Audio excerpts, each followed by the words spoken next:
Et salut à tous, c'est Axel. On se retrouve dans News, ouais, j'ai décidé de l'appeler comme ça, c'est pas très créatif, mais je trouve que ça colle bien. Mes tests s'appellent tests. Mes news s'appellent news.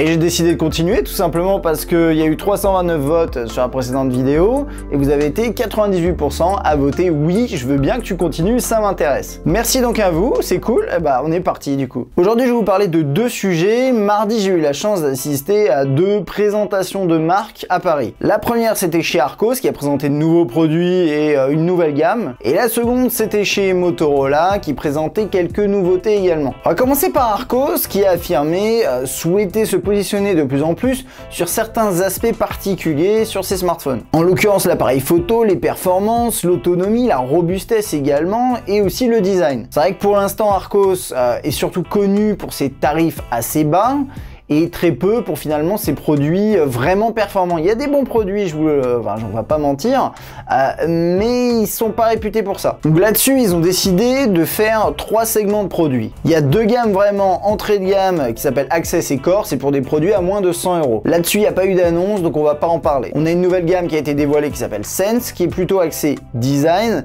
et là on parle de 100 à 249 €. Et il y a 2 produits qui ont été dévoilés, je vais vous en parler dans un instant. Et bien sûr, on a aussi Diamond, qui est une gamme qu'on connaît, c'est les produits premium, mais qui sont rarement à plus de 200 €, tout en offrant normalement une prestation digne des plus hautes gammes, on va dire, et c'est ce que Arcos en tout cas souhaite faire. On commence donc par la gamme Sense avec le 55S. Là-dessus, on a un écran de 5.5 pouces Full HD qui est borderless, c'est-à-dire qu'en haut et sur les côtés, on a quasiment pas de bordure. On en a bien sûr une en dessous.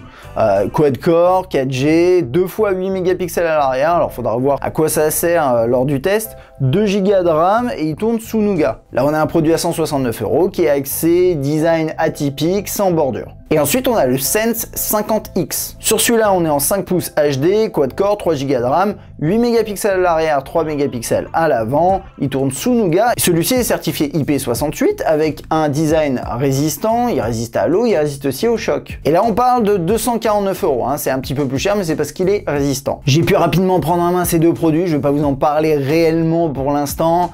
C'est des produits intéressants, le borderless d'un côté, la résistance de l'autre. Ce que j'aime surtout sur ces deux terminaux, c'est qu'on sort un peu du classique Arcos qui a un design un petit peu référence, qui sort pas du lot. Là, on a quelque chose d'un petit peu unique et ça fait plaisir. Ensuite, on a la gamme Diamond et on a 2 nouveautés dans cette gamme. Comme je disais, Arcos a souhaité cogner un petit peu sur tout ce qui est caméra, performance, etc.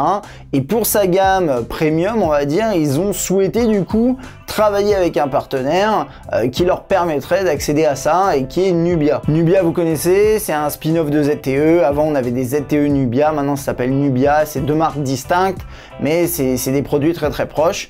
Et en fait, si on réfléchit un peu, en fait c'est Arcos qui va distribuer les produits Nubia en France, en tout cas certains produits. On va commencer par le Diamond Alpha qui est en fait un Nubia Z17 mini qui a été rebrandé. Clairement, il y a juste écrit Arcos à l'arrière et quelques ajustements au niveau design, les couleurs, etc. Mais c'est très léger. On est en 5.2 pouces Full HD IPS, octo-core, 2 x 13 mégapixels à l'arrière, 16 mégapixels à l'avant, 4 Go de RAM et il tourne sous Marshmallow. Il sera 349 €, mais vous pourrez soustraire 50 € à travers une ODR. Alors celui-ci il est vraiment pensé appareil photo, il y a les performances etc, mais c'est vraiment la photo, ils ont insisté là-dessus.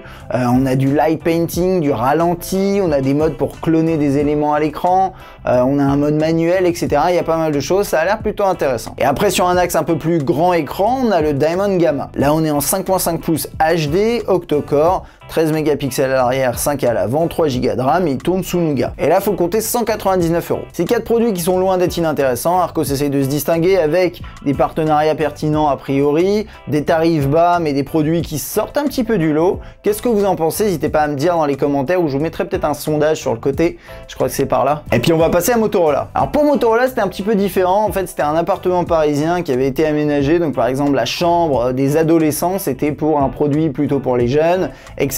Vous voyez un petit peu le concept, c'est plutôt intéressant. Malheureusement, le Z2 Play dont j'ai parlé dans ma dernière vidéo n'a pas été montré, ni les nouveaux Motomods.